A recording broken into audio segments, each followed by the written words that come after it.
Hello tout le monde et bienvenue dans cette nouvelle vidéo.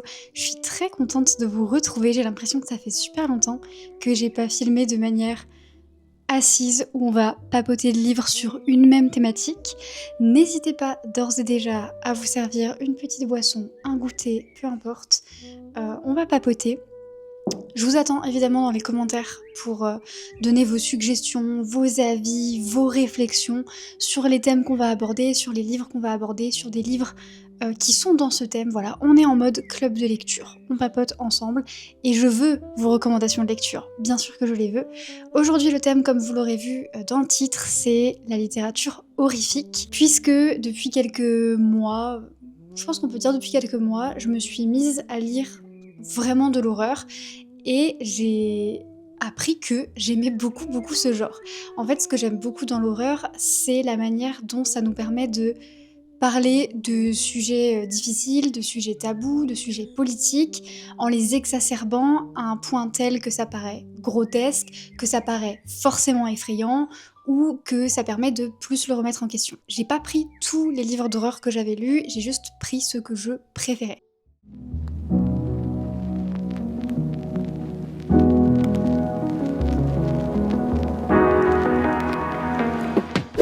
Joker, oui. Il y a 12 livres, je vais donc évidemment pas pouvoir rentrer en détail dans chacun des livres.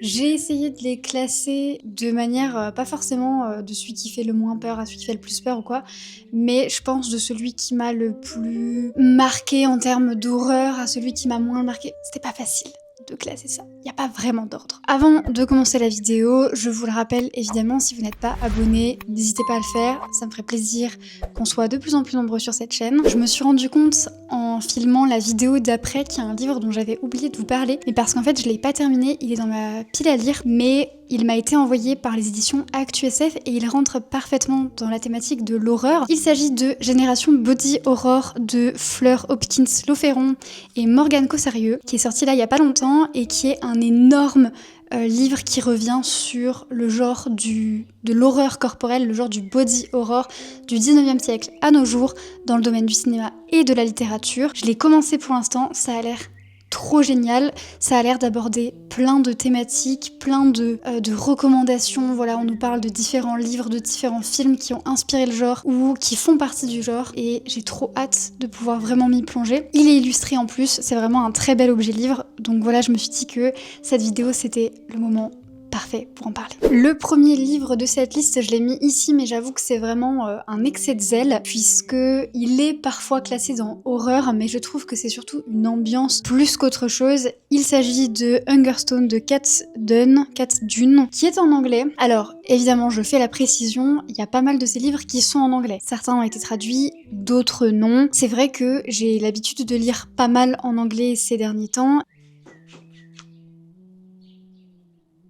C'est une réécriture vampirique. Alors au début je pensais que c'était simplement une réécriture de Carmilla, de Sheridan Le Fanu si je ne dis pas de bêtises. Mais en fait, en lisant les remerciements, l'autrice parle de beaucoup d'autres livres vampiriques, ou en tout cas sur à peu près l'esthétique du vampire qui l'ont inspiré. Ici on suit un personnage qui s'est marié avec un homme et au bout d'un moment, tous les deux se rendent compte que aucun enfant ne naît de leur union et donc l'homme se désintéresse un petit peu de cette femme. Puis il va acheter une propriété dans la lande et demander à sa femme de préparer une fête pour montrer un petit peu qu'il a de l'argent, qu'il réussit et tout. Et donc elle doit se charger d'absolument tout. Sauf que sur le trajet, il y a un fiacre juste devant eux qui a un accident et dedans il y a une femme qui est assez énigmatique, assez mystérieuse et qu'ils vont accueillir chez eux pour la durée de sa convalescence. Et elle va insuffler une énergie extrêmement mystérieuse, étrange à la maison et elle va beaucoup obséder notre personnage principal. Ça fait pas du tout peur,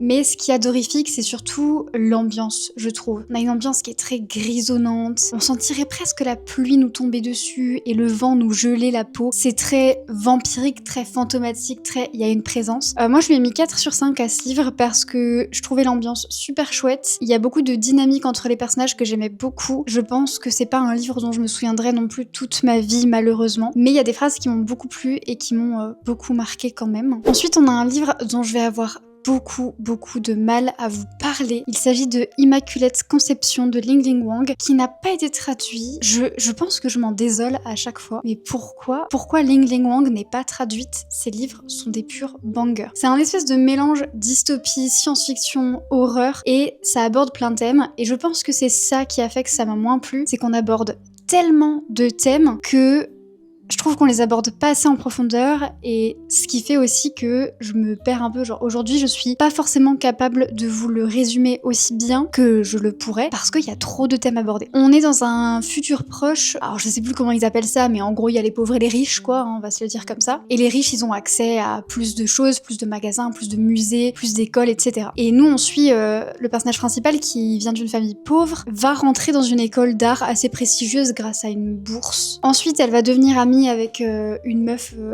très talentueuse et pour le coup très riche, qui fait partie vraiment de l'élite, il me semble. Et donc leur amitié, elle est super bizarre, elle est basée sur beaucoup de jalousie, beaucoup d'obsession. J'adore ce genre de relation obsessionnelle, jalousie et tout, vraiment je vis pour ces trucs-là dans les romans, j'adore. Et après, en fait, le livre se déroule sur plusieurs années, mais c'est ça, en fait, il y a trop de thèmes différents, et le truc de l'histoire qu'on m'avait vendu un peu dans le résumé, il arrive à la bonne moitié. Pour le coup, je l'ai trouvé moins horrifique que l'autre livre de Ling Ling Wang. C'est pour ça qu'il est aussi plus bas dans la liste. Je pense qu'on aurait au moins pu faire 2 livres avec ça, 2 intrigues avec ça, où en fait c'est difficile de s'en souvenir, c'est difficile de le résumer, c'est très fragmenté, mais c'était super intéressant quand même. Il y a des parties qui faisaient peur, mais c'était moins de l'horreur très visuelle que de l'horreur un peu réflexive, c'est-à-dire que c'est les choses qui se passaient qui pouvaient un peu nous faire nous sentir mal. Ensuite, on a un livre dont je vous ai parlé il y a vraiment pas très longtemps dans mon dernier update lecture que je vous mets juste ici, donc je ne vais pas m'étaler. Il s'agit de American Rapture de C.J. Lead. C'est un livre vraiment horrifique, mais pour le coup c'est pas un coup de cœur de fou. Il est en anglais, mais je le trouve assez accessible parce que c'est un vocabulaire vraiment, je dirais, assez quotidien. Les seules choses que j'ai pas forcément compris, c'était des mots qui étaient plus du ressort du charnel, du corporel. C'est de la dystopie, on est dans l'apocalypse concrètement. C'est pas du post-apo, on est en plein dedans. Il y a une épidémie super bizarre qui ressemble à une grippe, mais qui très vite va avoir un nouveau symptôme horrible qui se traduit par des envies de sexualité très violentes, agressives. C'est vraiment le livre de dystopie YA comme on pouvait les lire à l'époque. On a un personnage qui va essayer d'aller d'un point A à un point B, qui va se trouver une petite famille à elle sur le chemin, et qui à chaque fois a des situations un peu cheloues ou quoi. Donc en vrai c'était très divertissant, mais parfois je comprenais pas à quoi servait l'horreur. Moi je vous l'ai déjà dit, j'aime bien quand l'horreur sert un propos, que l'horreur vient être outil de quelque chose de plus social ou de plus politique, et là parfois j'avais l'impression que c'était surtout pour choquer, et j'arrivais pas toujours à comprendre s'il y avait quelque chose derrière ou si c'était vraiment juste voilà, pour dire c'est dégueu. Cela dit, dégueu ou pas dégueu, c'était, comme je l'ai dit, très divertissant, donc je recommande quand même si vous avez envie de trouver un petit page turner assez sympa. Le livre suivant, c'est Les Indignes de Agustina Basterica, un livre en français, amen. Et d'ailleurs je dis amen, c'est très bien amené puisque c'est un livre qui va pas mal tourner autour d'un couvent pour jeunes filles.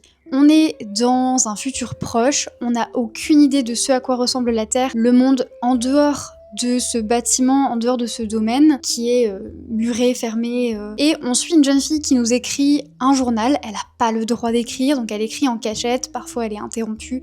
J'adore la narration dans les dystopies ou dans les livres de science-fiction où ils ont pas le droit d'écrire et puis ils trouvent des moyens d'écrire quand même à la va-vite. J'adore ça. Et il y a plusieurs castes. On a les servantes, on a la caste de gens dont la protagoniste fait partie, et au-dessus on a comme les élus, donc celles qui ont le droit de rentrer en contact avec, je sais plus comment ils appellent ça, mais c'est genre le mec qui a accès à la parole divine. Franchement, le résumé est catastrophique, mais vous voyez ce que je veux dire. Et le but, c'est vraiment d'atteindre ce stade d'élu. Et si pour ça, il faut taper dans les jambes des copines pour essayer de monter soit en jetant une ou deux sous le bus, elles le font. et il n'y a pas de solidarité, c'est vraiment chacun pour soi. Donc c'est un livre qui est assez violent, qui est assez difficile, et un jour il se passe un événement déclencheur pour notre personnage principal qui va faire qu'elle va commencer à remettre en question ce qui se passe vraiment dehors, à avoir des souvenirs qui ressurgissent de comment c'était avant qu'elle rentre ici, de ce qui se passe réellement ici. Franchement, je l'ai trouvé trop génial le livre, encore mieux que le précédent livre de Agustina Basterrica, moins horrifique, quoique toujours horrifique, il y a des scènes qui sont extrêmement horrifique dans le caractère corporel, sanglant, etc. Mais c'est surtout aussi une horreur qui est très dans la situation. Je trouve qu'il fait pas si peur que ça. Il dérange, mais il fait pas si peur que ça. Et c'est en ça que pour moi, il y a quand même des différences dans les niveaux d'horreur que je vais vous présenter. Il y en a qui sont vraiment gore et c'est difficile à lire si on n'aime pas les imageries assez violentes. Il y en a qui sont plus dans des situations, il y en a qui sont dérangeants. Ensuite, on a Natural Beauty de Ling Ling Wang, le livre dont je vous ai parlé juste avant, puisque j'ai mentionné Immaculate Conception de la même autrice. Celui-ci, vraiment, j'en ai un souvenir incroyable. Je me souviens pas forcément de tout ce qui se passe, mais je veux pas lui jeter trop de fleurs, mais je pense que c'est grâce à lui notamment que je me suis lancée dans le genre horrifique sans avoir peur, en comprenant que ça pouvait être la source de messages hyper intéressants. Dans ce livre, on suit une jeune fille qui était très très douée en musique, du violon ou du piano qu'elle faisait, du piano je crois, et elle était quasi pro quand elle a dû arrêter parce que je crois que l'un de ses parents a eu des soucis de santé, et donc aujourd'hui elle travaille dans la restauration je crois, ou un truc comme ça, quand elle est finalement repérée par quelqu'un qui lui dit écoute, t'es super belle, super mignonne, est-ce que tu veux pas venir bosser dans mon magasin de cosmétiques, tu peux tester les produits et t'as vraiment le physique de l'emploi. Là on rentre dans une de mes thématiques préférées, donc si vous avez des livres à me recommander qui exposent ces sujets-là, et en vrai pas forcément que horrifiques, mais j'aime beaucoup le traitement de ce sujet-là de manière horrifique slash futuriste ou quoi, c'est tout ce qui parle des diktats de beauté et des cosmétiques. Notre protagoniste, elle va donc commencer à travailler dans ce magasin et elle va se rendre compte qu'il y a des choses étranges qui s'y passent, autant derrière les produits cosmétiques en tant que tels que encore au-delà des produits cosmétiques. Et c'était vraiment dérangeant. Ça fait partie de ce qu'on appelle le body horror. Je crois que dans la liste, il y en a pas mal que je vous mentionne qui font partie du body horror. Donc le body horror, c'est l'horreur corporelle. Donc c'est une horreur qui va vraiment toucher le corps qui se transforme, le corps qui change. Ici, on est beaucoup dans ça, beaucoup dans le corps qui change, le corps qui se transforme, le corps qui dégoûte, pourquoi il dégoûte, comment il dégoûte, qu'est-ce que ça dit de nous que ça nous dégoûte comme ça. C'était super intéressant. Le prochain livre, il est pas horrifique en soi, mais moi je l'ai mis dedans parce que honnêtement, il fait faire des cauchemars, il dérange, il met pas bien, il met vraiment pas bien. Je trouve que c'est vraiment hyper important de rentrer dans ce livre en sachant que, gros trigger warning, il s'agit d'un livre de Kate Elizabeth Russell, My Dark Vanessa, qui a été traduit Ma Sombre Vanessa. Pour le coup, c'est pas du tout de l'horreur. On a deux timelines. La première, on est dans le présent, où notre personnage Vanessa voit aux infos, est contactée par des gens et se rend compte en fait via l'actualité que l'un de ses professeurs au lycée est accusé d'agression sexuelle sur l'une de ses élèves. Et donc quelqu'un essaye de la joindre parce qu'il y a des rumeurs qui circulent comme quoi par le passé elle aussi aurait été victime de cet homme. Et ensuite on a le passé où on découvre petit à petit comment Vanessa rencontre cet homme, quelle est la nature de leur relation, etc. Donc c'est là que je vous dis que c'est très triggering, surtout dépendant de ce que vous avez vécu, mais moi il m'a mis super mal ce livre, mais en même temps il m'a fait un bien fou. On aime ou on déteste, c'est dérangeant au possible, mais je trouve que ça explique super bien les mécanismes dans une relation qui est abusive, qui est toxique, et c'est pour ça que je le mets dans cette vidéo horrifique, parce que il dérange. C'est un livre qui dérange beaucoup, qui aborde des sujets pas faciles. Pour moi c'est juste de l'ordre de l'horreur. Le livre suivant, je l'ai pas en ma possession, à mon grand regret, parce que je l'ai adoré. Il est en anglais aussi, mais je l'ai pas trouvé trop compliqué, et je vous en ai déjà parlé. Il s'agit de The Lamb, donc l'agneau si on traduisait. C'est de Lucy Rose et j'ai adoré ce livre. On est dans la forêt, dans une petite maison de forêt, et on suit une petite fille, Margot je crois, et sa maman, qui vivent assez en autarcie. Margot elle va à l'école quand même tous les jours, mais elle est très exclue des autres élèves. Et en fait c'est quoi leur mode de vie étrange? C'est que quand quelqu'un se perd dans la forêt, elle leur donne refuge et le mange. C'est un livre qui est assez dégueu. Il y a du cannibalisme, il y a de la pourriture, il y a des choses comme ça. Voilà, c'est l'esthétique qu'on a dans ce livre. Moi, la maman, elle m'a fait un peu flipper. Voilà, c'est rigolo parce que dans les livres d'horreur, souvent, les personnages qui me font peur, c'est les figures maternelles comme ça. C'est bouleversant, c'est déchirant. Margot, mais quel petit cœur. C'est terrible. J'ai adoré ce livre.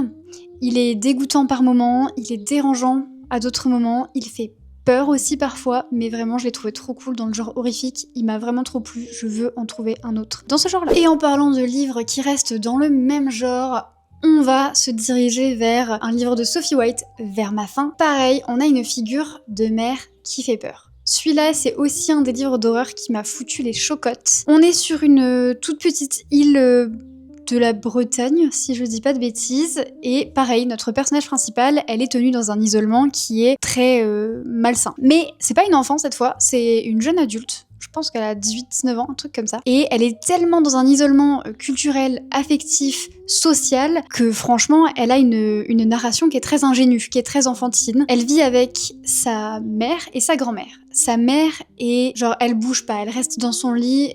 Elle est à l'état végétatif, je sais pas si c'est le mot politiquement correct, végétatif. Elle a besoin qu'on s'occupe d'elle pour absolument tout, se laver, les besoins, manger, etc. Sauf que elle est décrite comme la chose du lit et ça devient une véritable corvée de s'occuper d'elle, à tel point que la narratrice, la protagoniste, nous décrit sa mère avec des mots dégoûtants, de manière dégoûtante. Franchement, c'est difficile à lire. Le personnage principal, elle est mise dans une situation, comme je vous disais, d'isolement très grave, donc on a beaucoup de peine pour elle, mais en même temps, cet isolement et ce manque affectif et tous les doutes qu'il y a sur sa vie, toutes les questions sur pourquoi elle est comme ça, pourquoi les gens pensent qu'elle porte malheur, pourquoi personne ne veut l'approcher, ça fait d'elle quelqu'un de... Enfin, je veux dire, vous pouvez pas grandir sainement, mais c'est un livre déchirant. J'ai adoré ce que ça avait à dire sur la parentalité. Je recommande 100%. L'ambiance, elle est dérangeante, elle est moite, elle est bizarre. Les personnages font peur. Et il y a des scènes qui sont quand même vachement dégoûtantes, dérangeantes. Non mais celui-là, il cumule tous les points que je vous ai dit. Si vous aimez le genre horrifique et que vous ne l'avez pas encore découvert, allez-y les yeux fermés, mais la lumière allumée, parce que franchement, j'ai passé des nuits à avoir un peu peur. On change de registre. Ici, le prochain livre que je vais vous présenter, je vous ai déjà présenté un livre de cette autrice. Il s'agit de Thunder is the Flesh de Agustina Basterica, qui a été traduit par Cadavre exquis. Et c'est rigolo parce que j'ai moins aimé ce livre-ci que Les Indignes dans la manière d'écrire l'intrigue et de nous présenter l'intrigue, de nous présenter les personnages, etc. Mais la thématique du livre, elle reste en moi, mais elle me hante, elle me sidère. Là, je vais mettre des trigger warnings, alimentation aussi, cannibalisme, etc. Si vous consommez de la viande. Je pense que ce livre peut peut-être beaucoup vous déranger. Moi, je suis végane, et du coup, quand j'ai lu ce livre, j'étais vraiment en mode genre, ça peut pas me dégoûter en fait, ça ne me dégoûte pas puisque je suis déjà dégoûtée de l'industrie telle qu'il est actuellement. Je sais pas si vous voyez ce que je veux dire. Les gens végés ou véganes comprendront peut-être ce que je veux dire et les autres peut-être pas, je sais pas. Je suis pas là pour lancer un débat sur le véganisme, pas du tout. J'en ai eu un hier avec un copain, c'était suffisant. On est dans un futur proche où il y a une maladie qui a touché tous les animaux et donc pour éviter qu'elle se répande davantage, on les a tous exterminés. Tous, genre vos chats, vos chiens, vos oiseaux, les bœufs, les petits lapins, les cochons, tout, il n'y a plus d'animaux du tout. Sauf que l'humain a besoin de manger de la viande, pour satisfaire cette envie, cette nécessité de protéines animales et de viande, on a créé des élevages intensifs d'humains. Donc on a plusieurs catégories d'humains, on a les humains qui sont là pour la vie, vous et moi, et on a les humains qui sont modifiés génétiquement, créés génétiquement, reproduits pour l'alimentation, et après on a aussi une partie avec des humains qui sont là aussi pour tout ce qui est test de produits cosmétiques, ce genre de choses.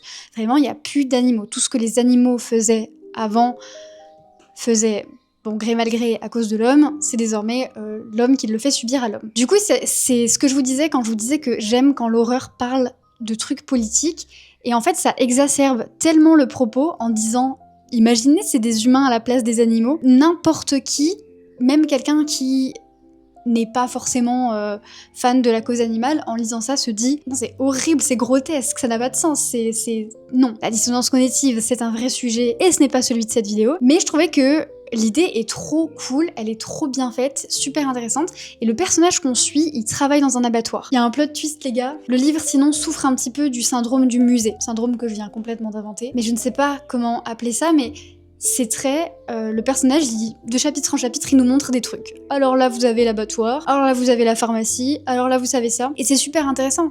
Mais du coup, c'est très genre, je vous montre, plutôt que de nous immerger de manière plus naturelle dans l'histoire.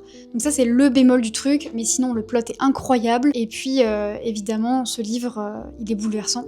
Il est bouleversant pour la cause animale, pour tout ce que ça suppose de consommation et d'exploitation animale. Je le recommande, mais voilà, il y a des gros trigger warnings. Ah, c'est rigolo parce que j'ai mis les 2 livres qui parlaient de cause animale côte à côte sans faire exprès, mais j'en ai un deuxième qui, pareil, parle de cause animale. Je pense que si vous n'êtes pas vegan ou végétarien, c'est plus facile de lire le livre que je vais vous présenter là, parce qu'il va pas vraiment remettre en question une habitude alimentaire ou une habitude vraiment qui se repose sur l'exploitation animale ou quoi, mais il va quand même vraiment fondamentalement poser des questions sur le traitement des animaux et il va beaucoup déranger. C'est un livre que j'ai lu d'une traite. C'est un auteur que j'aime beaucoup, un auteur qui est vegan, qui écrit quasi que des livres sur les animaux. Franchement, je crois que tous ses livres parlaient des animaux. Je les ai pas tous lus, mais presque. Il s'agit de Les Métamorphoses de Camille Brunel, que j'ai donné à une copine, je crois. Non, je l'ai lu sur liseuse, donc je ne l'ai pas. Les Métamorphoses de Camille Brunel, qui en plus est sorti genre tout début du Covid. C'est de bon ton puisque il y a une épidémie, une pandémie même qui se répand, qui, lorsqu'elle touche les gens, les transforme en animaux. Donc déjà, on ne sait pas en quel animal on va être transformé. Ce qui en soi n'est pas grave, mais ce qui est rigolo parce qu'on se rend compte aussi qu'il y a des traitements différents selon les animaux. Et puis ça rend les gens complètement hystériques, complètement fous. Et ce qui est assez intéressant, c'est que ensuite on va faire une hiérarchie entre les animaux qui avant étaient des humains et les animaux qui ont juste toujours été des animaux. Et on va beaucoup mieux traiter les premiers que les seconds, ce qui en dit beaucoup sur le traitement qu'on réserve aux animaux. C'est un livre que j'ai trouvé vraiment super chouette avec une tension folle, un suspense fou, des discussions, des conversations super intéressantes et mine de rien, avec juste cette intrigue-là, ça nous permet de mettre plein de situations en avant qui parlent de la situation, de l'exploitation des animaux, de la manière dont on les traite. Le côté horrifique, pour moi ici, il se situe dans le fait que c'est une maladie qui vient toucher au corps et au corps qui se transforme. Il y a aussi le truc qui fait très peur, c'est qu'on ne sait pas quand ça va arriver, on ne sait pas ni quand ni comment. Il y a une ou deux scènes comme ça qui me restent vraiment mais en tête. Oh non, il y en a 3. Il y en a une qui se passait dans un train. J'étais moi-même dans le train en train de le lire. C'était terrible. C'était vraiment terrible. Mais j'ai adoré ce livre. Le livre suivant, c'est l'avant-dernier de la liste et je vous en ai déjà parlé 100 fois, donc je vais vraiment aller vite. Il s'agit de The Compound de Eileen Grohl. Malheureusement, je crois pas qu'il a été traduit, mais encore une fois, je le trouve assez accessible puisque c'est du vocabulaire de la vie de tous les jours. On est dans un futur proche, on est dans un domaine, c'est pour une télé-réalité. On suit 10 garçons et 10 filles qui doivent rester le plus longtemps dans la maison. Ils vont avoir des petits défis, des défis perso et des défis de groupe, et les défis vont devenir de plus en plus difficiles. Il est interdit de parler du monde extérieur, sauf contre-indication. Il est interdit aussi de faire du mal à autrui, sauf à partir du moment où il ne reste plus que 5 participants. C'est un livre que j'ai trouvé absolument addictif. Moi, j'adore les trucs qui parlent de télé-réalité, je vous en ai déjà parlé un millier de fois. D'ailleurs, vous m'avez recommandé des trucs assez sympas sur ce sujet, et notamment Girlfriend on Mars, je crois, que j'ai ajouté à ma liste, et qui est le prochain livre qui parle de télé-réalité que je veux lire. Et ce que j'ai adoré aussi, c'est que l'horreur, elle est très graduelle, croissante. Et enfin, le dernier livre de cette liste, je vous en ai parlé il y a vraiment pas très longtemps, et je pense que ça va devenir un de mes livres préférés. Il s'agit de Boy Parts de Elysa Clark. On suit une jeune fille qui s'appelle Irina, qui est photographe. Elle prend surtout des photos de mecs assez lambda, assez neutres, genre c'est pas des BG purs et tout. Et ces photos, elles ont un caractère assez sexuel, parfois dérangeant. Elle manque cruellement d'empathie pour les gens qu'elle prend en photo, pour ses amis, pour sa famille, mais on prend un plaisir sadique, un plaisir vicieux, un plaisir malsain à la suivre. C'est un livre qui est dérangeant et dégoûtant. Il y a pas mal de triggers sexuels, faites attention. Elle joue beaucoup sur le consentement, Irina. Et c'est hyper dérangeant. Moi, il y a des moments entiers où j'étais en mode « Oh, Chatoun, qu'est-ce que tu fais ?» Ce personnage de Irina, qui est détestable, en même temps, on a envie de la suivre, on a envie de comprendre, et il y a des moments où on comprend pourquoi elle est comme ça, on comprend ce qui a pu la pousser vers ce chemin-là. J'ai adoré ce livre, vraiment adoré, il me hante depuis, vraiment, il me hante. J'y pense comme ça, de manière tout à fait random. Ouais, c'est vraiment ça m'a défoncé le cerveau. C'est tout pour cette vidéo. Je suis navrée, elle a été plus longue que ce que j'aurais souhaité qu'elle soit. Mais j'espère qu'elle vous a plu. Je vous dis à très bientôt pour une prochaine vidéo. Et je vous préviens tout de suite, les 2 prochaines vidéos de la chaîne, j'ai hâte de les tourner, de les monter et tout. Elles vont être assez rigolotes dans le thème, je pense. Enfin, rigolotes. J'en dis pas plus, n'hésitez pas à vous abonner. Je vous fais de gros bisous et je vous dis à très bientôt. En attendant, je vous souhaite de très bonnes lectures.